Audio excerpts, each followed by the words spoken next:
Hey everyone, today we're going to be painting a watercolor church, like so. You're going to need watercolor paper, watercolors, a ink pen, and a watercolor paintbrush. Let's begin. As with all of my pen and wash tutorials, I begin by outlining my setting, and I opted for a more tall and quirky church. I wasn't using a reference. Feel free to copy my drawing, or if you want to use your imagination, go for it. That's cool too. But I was going for more quirky and tall and kind of strange and odd looking, more Tim Burton-esque, and I think it worked out really well, but have fun with it.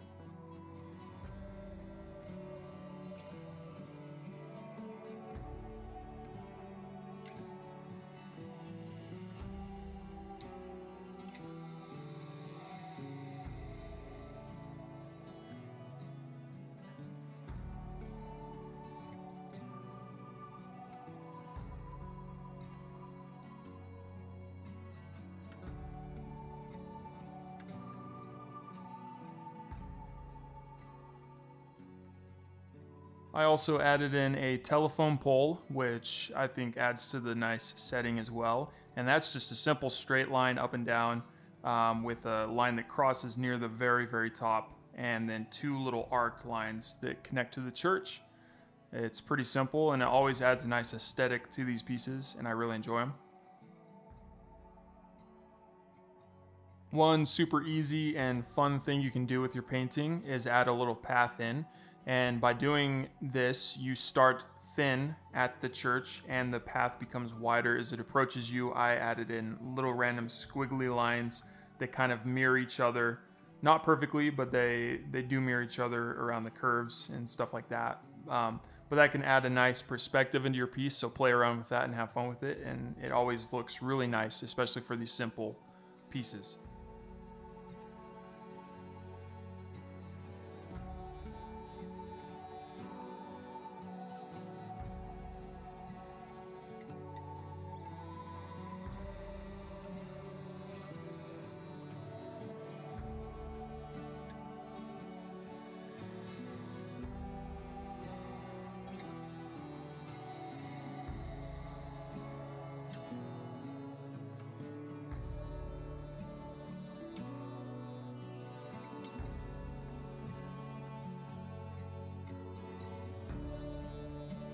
Now we can start doing the wash portion.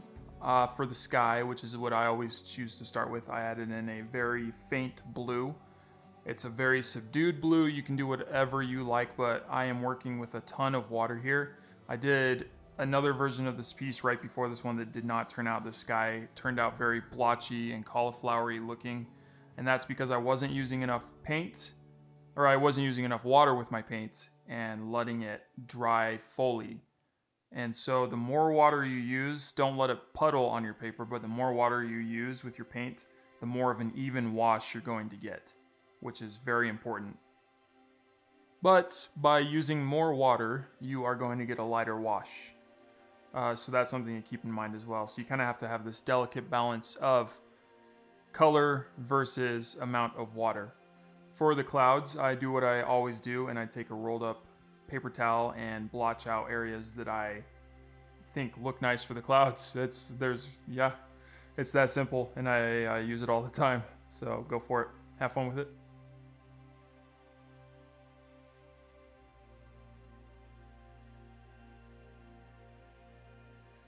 For the ground, I am using a subdued green as well, and I'm mixing these colors on my palette, so I'm pulling in some of that lime green with a little bit of black, and that subdues it and makes it less vibrant. I did come back later on and add in a little bit more lime green to brighten up the grass a little bit, but I started with this more subdued wash, and then you can kind of build on it. Keep in mind, I'm not going super dark on my colors right now. We'll come back later and touch those up. The darker you go in the beginning, the harder it is to take off. Same thing with the path, just laying down a light brown, and then we'll come back later and add in more detail and more tones.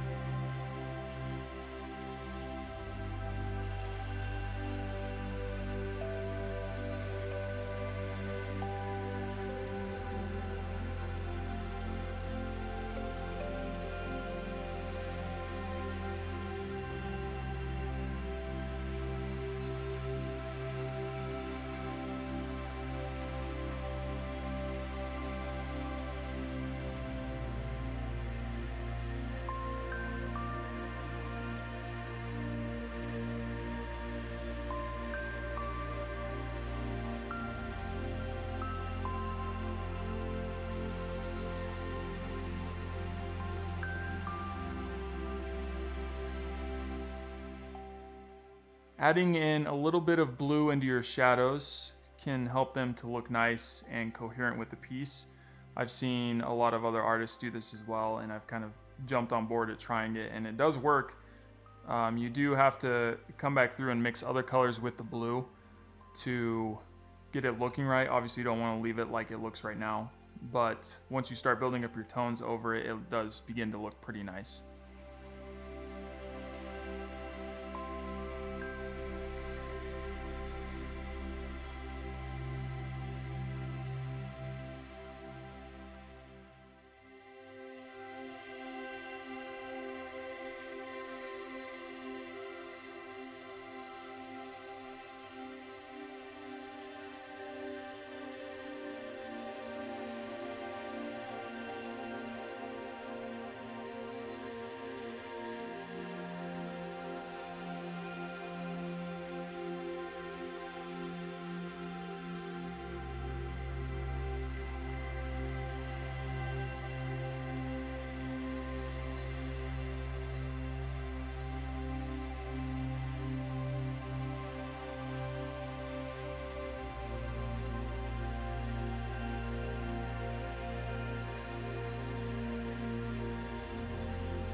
And here's what I was talking about earlier with the grass. I came back through with a lighter green, and you can see how that kind of makes it pop, but the underpainting is still there.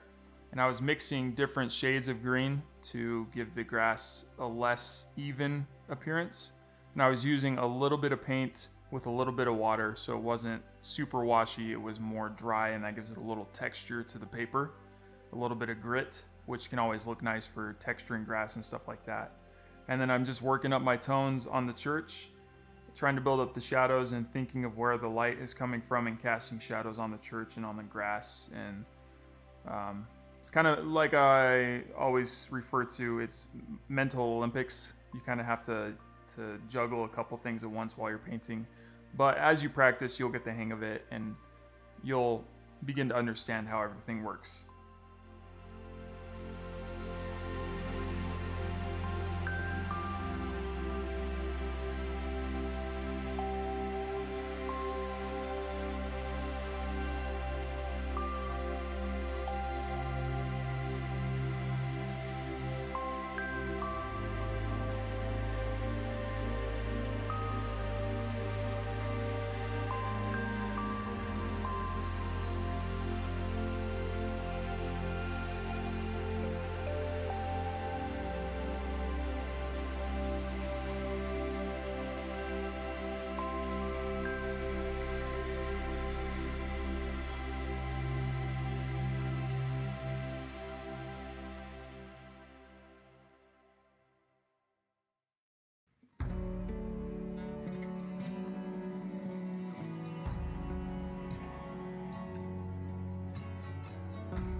The nice thing about pen and wash is if you haven't done too much detail work with your wash already, you can come back through and add some elements in with your pen still. And so since my sky was so simple, and I hadn't really opted to do much cloud detail, I came back through with my pen and added in a little fence, which I thought would look nice. And later on, I'll also come back through and add some mountains off in the distance. Most pieces you can get away with this with pen, if they're black silhouettes, like that little fence isn't detailed at all with any color, it's just like a black silhouette. So it's kind of a per piece basis, and so it helps to plan out what you're going to do before you actually do it. I did not plan to have the fence in, but I think it added a nice element. I got lucky that it worked out without messing something else up. So yeah, have fun with it, but also have planned fun. I also opted to add in some birds, which are just the very elementary school M shapes, and V shapes, and honestly it works great as long as they're tiny. You can't really tell.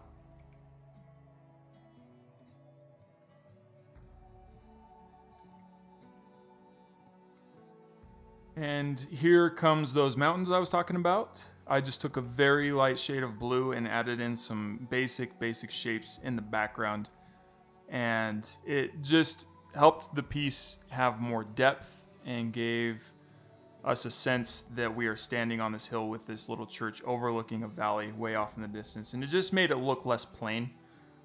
And like I said, I didn't plan for these to be in the distance initially when I started painting, so I'm glad they worked out. It can be a little risky coming back later and adding that in, but I think for this piece it's okay.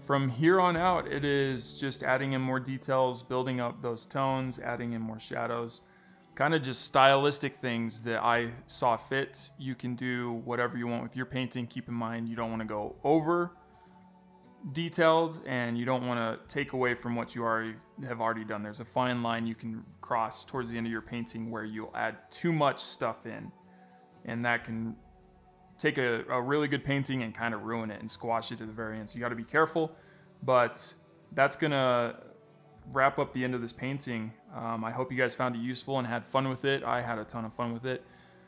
Like this video, comment on it, let me know how I'm doing. I'm hoping to do longer videos as well, and so you'll get full tutorials. Don't forget to subscribe. That means a lot. We're building such a great community here, and we've had such great growth already, and I can't wait to see what the future holds. And I'm just super grateful for each and every one of you, and I know that you guys are doing great, and I'm just glad you're here with me on this journey as well. And I'll see you guys next video. Thanks.